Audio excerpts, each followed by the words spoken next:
નમસ્કાર, આપ જોઈ રહ્યા છો નિર્ભય ન્યૂઝ. મારી સાથે અત્યારે તમને સ્ક્રીન ઉપર પ્રવીણ રામ દેખાઈ રહ્યા છે. પ્રવીણભાઈ, નિર્ભય ન્યૂઝમાં પહેલા તો ખૂબ ખૂબ સ્વાગત છે આપનું. જી આભાર.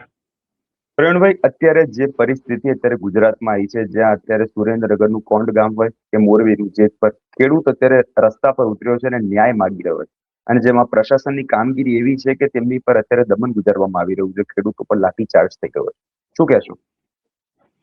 જુઓ, આજે જે કંઈ પણ બરબાદ દ્રશ્યો ગુજરાતમાં છેલ્લા દિવસોથી હમ, જોવા મળી રહ્યા છે. મોરબીમાં ગઈકાલે જેતપર ગામમાં જે ખેડૂતો ઉપર લાઠીચાર્જ, ટીંગાટોળી, હમ, ઘસડીને બધાને લઈ જવા, અને એના કરતા પણ જી, બરબાદ દ્રશ્યો ગુજરાતે એ જોયા કે મહિલાઓ ઉપર દમન, બિલકુલ. મહિલાઓ ઉપર લાઠીચાર્જ, નાના બાળકોને તેડીને આવેલી મહિલાઓ ઉપર દમન, હમ, એમને પોલીસ વાનમાં બેસાડી દેવી. તો હમ, એક ઘટના તો એવી છે કે નાનો એવો બાળક, જે મારા ખ્યાલથી 10મું જી, 11મું જી, ભણતો બિલકુલ હશે, સર. એમને પણ રોડે ધક્કા ચડાવવા, રોડ ઉપર ધક્કા મારવા, અને કાયદેસર રીતે જે પોલીસ અધિકારી એમને ધક્કા મારે છે, હમ, અ, કોઈ ગુંડો આવું કામ ન કરે. ગુજરાત રાજ્યમાં કોઈ ગુંડો હોય એ પણ આ રીતનું કામ ન કરે, એવું કામ પોલીસ પ્રશાસન કરી રહી છે. હમ, પોલીસ પ્રશાસનના કામ ઉપર હું એવું માનું છું કે પોલીસ ની જે ઇમેજ છે એની ઉપર આ દાગ છે. હમ, લો એન્ડ ઓર્ડર સાચવવો એ કાયદાનો એક ભાગ છે, હમ, પણ લો એન્ડ ઓર્ડરની આડમાં કોઈકનું, કોઈક કંપનીઓનું, વીજ કંપનીઓનું ઉપરાણું લેવું હમ, એ મારા ખ્યાલથી યોગ્ય નથી. જે જી, કંઈ પણ પોલીસ કરી રહી છે, કોટગામમાં જે ઘટના બની, ગઈકાલે જેતપર ગામમાં જે ઘટના બની, એ ચોક્કસથી હમ, નિંદાને પાત્ર છે. અને એ હદ સુધી પોલીસ જઈ રહી છે હમ, કે ગુજરાતમાં ગુંડાઓ પણ આવું કામ ન કરે, છતાં પણ હમ, બીજેપી મૌન ધારણ કરીને બેઠી છે, સત્તા હમ, મૌન ધારણ કરીને બેઠી છે, અને પોલીસ હમ, પ્રશાસન પોતાની મનમાની ચલાવી રહ્યો છે. આજે મારો હમ, ગુજરાતનો ખેડૂત રસ્તાઓ ઉપર છે, લડાઈ લડી હમ, રહ્યો છે. આજે પણ ટ્રેક્ટર રેલી મારા ખ્યાલથી મોરબીની અંદર કાઢવામાં આવી, અને કલેક્ટર કચેરી જી, પણ ગયા છે. એવા દ્રશ્યો સામે આવ્યા છે. હું મારા હમ, ગુજરાતના ખેડૂતોને અભિનંદન પાઠવું છું, એની લડાઈને સમર્થન આપું છું, અને હમ, એની હિંમતને પણ દાદ આપું છું કે હમ. તંત્રની સામે એમણે ઝૂકવાનું પસંદ નથી કર્યું, એને લડાઈ લડવાનું પસંદ કર્યું છે. પ્રવીણભાઈ, તમારા પૂર્વ મિત્ર આમ આદમી પાર્ટીના ખેડૂત નેતા એવા રાજુ કરપડા સુરેન્દ્રનગરમાં, જો આ જ બનાવ આમ આદમી પાર્ટીમાં હોત તો અત્યારે સુધીમાં તો એમને ન્યાય અપાવી દીધો હોત, પરંતુ અત્યારે એ મૌન ધારણ કરીને બેઠા છે. શું કહેશો? એ તો હવે એમને પૂછવું રહ્યું અને બીજેપી વાળાને પૂછવું રહ્યું કે એવી તો હમ, શું વિધિ કરી નથી કે મૌન થઈ ગયા હમ, છે. એવી હમ, તો કઈ ટેપપટ્ટી મારી દીધી કે શબ્દ નથી હમ, નીકળતો. તો હમ, મારા ખ્યાલથી એ આખા બીજેપી નું જે માળખું છે, એને હમ, પ્રશ્ન પૂછવો રહ્યો. પરંતુ જનરલી હવે મારું તો એવું માનવું છે કે કોઈની અપેક્ષાઓ અથવા આશાઓ સાથે બેસી રહેવું એના કરતા તો હમ, ખેડૂતોએ જે લડાઈ ઉપાડી છે, ખેડૂતોએ જે કંઈ પણ અવાજ હમ, ઉઠાવ્યો છે, એ અવાજ બહુ મહત્વનો છે. એનો હમ, જે અત્યારે જે માની લો કે ગ્રાઉન્ડ ઉપર ઉતર્યા છે, અને હમ, ગુજરાતના ખેડૂતોને કહું છું કે આ સત્તા છે, તંત્ર છે, તમને થોડાક દિવસો સુધી હેરાન કરીને તમને ડામી દેશે. હમ, પણ કોઈ પણ વસ્તુમાં સફળતા તો જ મળે કે એમાં કન્ટિન્યુટી, હમ, સતત તમે એક્ટિવ રહ્યો. આમાં ઘણા બધા સંઘર્ષો આવશે, ઘણી બધી પરિસ્થિતિઓનો સામનો કરવો પડશે. ગુજરાતના ખેડૂતે મક્કમતાથી લડાઈ લડવાની છે. હમ, આમ આદમી પાર્ટી વતી અમારી સમગ્ર ટીમ ગ્રાઉન્ડ ઉપર છે. ગઈકાલે પંકજભાઈ રાણસરિયા છે, એમની પણ અટક કરી લેવામાં આવી હતી. એ પણ હમ, ગ્રાઉન્ડ ઉપર હતા. ગોપાલભાઈ ઇટાલિયા હમ, પણ કોટગામની મુલાકાતે ગયા હતા. મારી હમ, પોતાની તબિયત નાતંદુરસ્ત હોવાના કારણે હું ગ્રાઉન્ડ ઉપર ઉતરી નથી શક્યો. હજુ પણ અઠવાડિયા 10 દિવસ જેવું મને ગ્રાઉન્ડ ઉપર ઉતરતા લાગશે. જેવી મારી તબિયત ઓકે થશે એટલે હું હમ, ગુજરાતના ખેડૂતોની સાથે ગ્રાઉન્ડ ઉપર ઉતરીશ, અને એમની જે લડાઈ છે એમાં ખંભેથી ખંભો મિલાવીને લડાઈ લડવા માટે ચોક્કસથી ગ્રાઉન્ડ ઉપર ઉતરીશ. પણ હમ, ગુજરાતના ખેડૂતોએ આ લડાઈ ચાલુ રાખવાની છે. હમ, જે કંઈ પણ એમની માગણી છે, વ્યવહારિક અને વ્યાજબી જે માગણી છે, એ માગણીની અંદર એમણે કન્ટિન્યુટી, સતત હમ, એમની વાતને ઉપર અડગ રહેવાનું છે. તો જ આમાં સફળતા મળશે. અન્યથા પ્રશાસન તંત્ર કોઈ પણ રીતે તોડી નાખશે અને હમ. આખી વાતને ડામી દેશે, અને કંપનીઓ જે છે એમના થાંભલા નખાવાના ચાલુ થઈ જશે, અને કંપનીના હપ્તાઓ પોલીસને મળી જશે, જેમ કચ્છમાં થયું હતું એમ. ક્યાંક ને ક્યાંક પ્રવીણભાઈ, તમે એવું માનો છો કે આમ આદમી પાર્ટીથી આ વખતે ક્યાંક ને ક્યાંક થોડી કરકસર રહી ગઈ? કેમ કે આ વખતે કોંગ્રેસે આ મુદ્દો ખૂબ ઉપાડી લીધો, પણ આમ આદમી પાર્ટી ક્યાંક ને ક્યાંક પાછી રહી ગઈ. જુઓ, એમની અંદર વાસ્તવિક રીતે જયારે આ ઘટના બની ત્યારે કોટગામના હમ, ખેડૂતો સાથે હું સીધો સંપર્કમાં હતો. પરંતુ હમ, કુદરતી એવી પરિસ્થિતિ થઈ કે એ જ સમયની અંદર હું હમ. હોસ્પિટલાઇઝ, મારે પોતાને જ જવાનું આખો કાર્યક્રમ હતો, આયોજન હતું, પણ હું જ હમ. હોસ્પિટલાઇઝ થયો અને 15-20 દિવસનો મારો રેસ્ટ આવ્યો. તો એના કારણે હું ગ્રાઉન્ડ ઉપર ઉતરી ન શક્યો હમ. અને વાસ્તવિક રીતે પાર્ટી તરફથી મારે જવાનો વિષય હતો, પરંતુ બિલકુલ. પરિસ્થિતિ, તબિયતના કારણે હું ગ્રાઉન્ડ ઉપર ન બિલકુલ. જઈ શક્યો અને એના કારણે થોડા દિવસો લેટ થયું અને પછી હમ. જેવું મારી પરિસ્થિતિ જવાની ગ્રાઉન્ડ ઉપર નહોતી એટલા માટે હમ. તાત્કાલિક ગોપાલભાઈ પણ ગ્રાઉન્ડ ઉપર ઉતર્યા અને અત્યારે આમ બિલકુલ. આદમી પાર્ટીની પૂરી ટીમ મોરબીની અંદર જેતપર ગામમાં લાગેલી છે અને આવનારા દિવસોની અંદર ચોક્કસથી જે કોઈ પણ લેવલે ખેડૂતો માટેની લડાઈમાં જે કોઈ પણ લેવલે લડાઈ લડવી પડશે એમાં અમે હમ. આવનારા દિવસોમાં હું પણ, જેવું મને ગ્રાઉન્ડ ઉપર ઉતરવાનો અઠવાડિયા 10 દિવસ જેવો સમય લાગશે, હું પણ ચોક્કસથી ગ્રાઉન્ડ પર ઉતરીશ. ત્યાં સુધી ક્યાંક ને ક્યાંક એવું નહીં લાગતું પ્રવીણભાઈ કે મુદ્દો કદાચ પતી જશે? એવું જો લાગે એટલા છે માટે તમને? જ મેં નિર્ભય ન્યૂઝના માધ્યમથી એક વાતની બિલકુલ. અપીલ કરી છે કે કોઈ પણ વાતને સતત જાળવી રાખવી પડશે. હમ.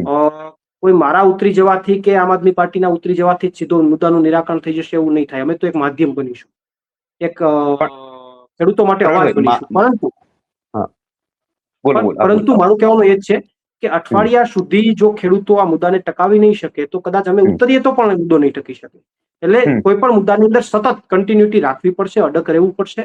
અને ભલે કદાચ અત્યારે અમે નથી, પરંતુ અત્યારે તો તમે એમ કહો છો કે ભાઈ ત્યાં સુધીમાં પૂરું થઈ જશે, પણ અત્યારે અમારી આમ આદમી પાર્ટીની ટીમ આખી સમગ્ર ગ્રાઉન્ડ ઉપર છે. હમ. પંકજ, માની લો કે અત્યારે પણ મોરબીની અંદર જે પણ સંઘર્ષ ચાલી રહ્યો છે એમાં પંકજ રાણસરિયા કન્ટિન્યુ સતત એમાં જોડાયેલા છે હમ. અને સતત અમારો સંપર્ક ચાલુ છે. સતત ઓઢ અને જેતપર ગામના ખેડૂતો સાથે મારો સંપર્ક ચાલુ છે હમ. અને જે કંઈ પણ અમારા લેવલથી અમે મદદ કરી શકીએ છીએ તમામ મદદો અમે હમ. ખેડૂતોને કરી રહ્યા છીએ. કેમ કે પ્રવીણભાઈ, જયારે વાત હતી સુરેન્દ્રનગરનું હળદર ગામ, જયારે ત્યાં કડદાકાંડ સામે આવ્યો તો આ તે એવું ક્યાં સભા કરી હતી, જે બાદ આપણી ધરપકડ ને બધું થયું હતું, એ સમયે આમ આદમી પાર્ટી ખૂબ જ એક્ટિવ હતી ને એના પછી જોવા જઈએ તો ખેડૂતોને ક્યાંક ને ક્યાંક ન્યાય મળ્યો હતો. અહીંયા એક ખેડૂતો, અમારા સુરેન્દ્રનગરના ઘણા બધા ખેડૂતો સાથે પણ ચર્ચા થઈ હતી, એમનું પણ એવું જ કહેવું છે કે આ વખતે ઈસુદાન ગઢવી હોય કે પ્રવીણ રામ હોય, તે ક્યાંક ને ક્યાંક આ વખતે નથી સામે આવ્યા. જી, જે કંઈ પણ મેં જે કંઈ પણ ચર્ચાઓ સોશિયલ મીડિયામાં પણ ખેડૂતોને જે માહિતગાર કરેલા કે ભાઈ હમ. મારી તબિયત ખરાબ હોવાના કારણે હું ગ્રાઉન્ડ ઉપર નથી આવી શક્યો, પણ એ છતાં પણ મેં સતત મારી કોટ ગામના ખેડૂતો સાથે મારી ચર્ચા ચાલુ હતી. હમ. ગઈકાલે જેતપર ગામના ખેડૂતો, પરમ દિવસે અને ગઈકાલે મારે જેતપર ગામના ખેડૂતો સાથે પણ ચર્ચા ચાલુ હતી. એમને આ વસ્તુથી માહિતગાર જ હતી એટલે એ લોકોએ પણ, મેં એમને મારી આખી પરિસ્થિતિની જાણ કરી એટલે એ લોકોએ પણ મને અત્યારે ત્યાં ન આવવા માટેની ટૂંકમાં એમણે પોતે પણ એવો આગ્રહ રાખ્યો કે તમે અત્યારે ન આવો, અમે હમ. કન્ટિન્યુ રાખીએ છીએ અને જેવી જરૂર પડશે એટલે તમે સ્વસ્થ થાઓ એટલે આપણે આગળમાં આ વાતને આગળ વધારીશું અને અમે અમારી વાતને, અને મેં પણ એમને ટૂંકમાં આગ્રહ કરેલો કે તમારા મુદ્દાને કન્ટિન્યુ રાખજો. તો મારું એવું માનવું છે કે આ લડાઈ લાંબી ચાલશે, કોઈ 2-3-4 દિવસમાં લડાઈ પૂરી નહીં થઈ જાય હમ. અને જો 2-4 દિવસમાં લડાઈ પૂરી થશે તો હમ. એમાં ન્યાય પણ નહીં મળે. એમાં કદાચ પ્રવીણ રામ કે બીજા કે ત્રીજા કોઈ પણ ઉતરી જાય તો 2-4 દિવસમાં જો લડાઈ પૂરી થશે તો એનું હમ. પરિણામ નથી. એટલે આ હમ. લડાઈ મને વિશ્વાસ છે કે લાંબી ચાલશે અને ચોક્કસથી આવનારા દિવસોમાં આ લડાઈમાં હમ. ખંભેથી ખંભો મિલાવી અને અમે પૂરી તાકાતથી આ ગ્રાઉન્ડમાં જ્યાં જરૂર પડશે ત્યાં પ્રવીણ રામ ઉતરશે. મને ખેદ છે કે મારી આ પરિસ્થિતિના કારણે હું અત્યારે ખેડૂતોની વચ્ચે નથી જઈ શક્યો, હમ. પરંતુ સોશિયલ મીડિયાના માધ્યમથી જ્યાં જ્યાં જરૂર પડી ત્યાં આવી કોઈ ઘટનાઓ બની તો ત્યાં એ ઘટનાઓને વખોડવી અને ખેડૂતો માટે બોલવું એ મેં બંધ હમ. નથી કર્યું, એ સતત ચાલુ છે. પ્રવીણભાઈ, જો આગળના દિવસોમાં કદાચ ન્યાય નહીં મળે તો કેવા પ્રકારનું ઉગ્ર આંદોલન ખેડૂતો વિચારી શકે કે આમ આદમી પાર્ટી એમના માટે કરશે? જો આવનારા દિવસોની અંદર આમની અંદર પરિણામ તો સરકારને આપવું નથી. હમ. સરકાર અને પોલીસ પ્રશાસન અને ક્યાંક ને ક્યાંક ખાનગી કંપનીઓ પાસેથી ખાનગી. કટકી મળે છે, પૈસા મળે છે. હમ. આ આંદોલનને તોડી નાખવું અને હમ. સમૂહસૂત્રું કરી દેવું એના માટેનું પણ એક બજેટ નક્કી થયું હશે. તો એ બધું થવામાં સરકાર પણ ઈચ્છવાની નથી અને પ્રશાસન પણ ઈચ્છવાનું નથી કે આ આંદોલન લાંબુ ચાલે. એને તોડવાના પ્રયત્ન થશે, નહીં તોડે તો કંપનીના માલિકો દ્વારા એને ઠપકો મળે અને એને પોસાય એવું નથી. કારણ કે હમ. નોકરી અત્યારે સરકારમાં કરી રહ્યા હોય એવું દેખાતું નથી, અત્યારે તો પ્રાઇવેટ કંપનીની નોકરી કરી રહ્યા હોય એવું દેખાઈ આવે છે. તો હમ. તમામ પ્રયત્નો થશે, પરંતુ જો હમ. મારો ગુજરાતનો ખેડૂત અડગ રહેશે, મક્કમતાથી હમ. જોડાયેલો રહેશે અને ગુજરાતના ખેડૂતો એક પણ સમજવાની જરૂર છે કે ક્યાંય પણ આક્રોશમાં કે આવેશમાં આવી અને લો હમ. એન્ડ ઓર્ડરનો ભંગ કરવાની જરૂરિયાત નથી. નહીતર આ લોકો બહુ ઈઝી વેથી તમારા આંદોલનને બ્રેક કરી નાખશે. હમ. જો તમે ક્યાંય બીજી ત્રીજી વાતમાં ઉતર્યા, હમ. તમને ક્યાંક ખોટી રીતે ભરમાવવામાં આવ્યા અને તમે કે બીજી ત્રીજી વાતમાં ઉતર્યા તો આ લોકો તમારા આંદોલનને બ્રેક કરી નાખશે અને જે કે પણ લીડરો છે એને તોડી નાખશે. એટલે ખૂબ શાંતિપૂર્ણ રીતે ગાંધી ચિંધ્યા માર્ગે આંદોલનને વેગ આપવામાં આવે અને આવનારા દિવસોની અંદર જો સરકાર આ વાતનો નિર્ણય નહીં લાવે અને ગુજરાતના ખેડૂતો જો અડગ રહેશે તો જે કોઈ પણ લેવલે ગાંધી ચિંધ્યા માર્ગે જે કોઈ પણ લડાઈઓ લડવી પડશે એ લડાઈઓ માટે પ્રવીણ રામ પૂર્ણ તૈયાર છે અને લડશે. ભૂતકાળમાં પણ અમે લડાઈઓ લડ્યા છીએ અને ભવિષ્યમાં પણ લડાઈઓ લડીશું. પણ શરીર સ્વસ્થ હશે તો લડાઈઓ લડી શકાય, શરીર સ્વસ્થ ન હોય તો લડાઈઓ લડી શકાય. તો ચોક્કસથી આવનારા દિવસોમાં હું અપેક્ષા રાખું કે આ લડાઈ લાંબી ચાલે, ગાંધી ચિંધ્યા માર્ગે ચાલે અને આવનારા દિવસોમાં ગ્રાઉન્ડ ઉપર હું પોતે આ લડાઈની અંદર ઉતરું એવું મને પણ ઈચ્છા છે. પ્રવીણભાઈ, કેટલા અંશે લાગે છે કે ભારતીય જનતા પાર્ટીની આ સરકાર ખેડૂતોને ન્યાય અપાવશે? કેટલા અંશે એવું લાગી રહ્યું છે? 1% પણ અંશ નથી. બીજેપી ન્યાય અપાવવાનો વિષય હોય તો આ વિષય જ નથી. આ ન્યાય અપાવશે કોને? કંપનીઓને. કંપનીઓને ન્યાય અપાવી અને કંપનીઓ પાસેથી એક બજેટ લેશે કે ભાઈ તમને આ બધું સમૂહ સૂત્ર કરી દીધું છે, લાવો પૈસા.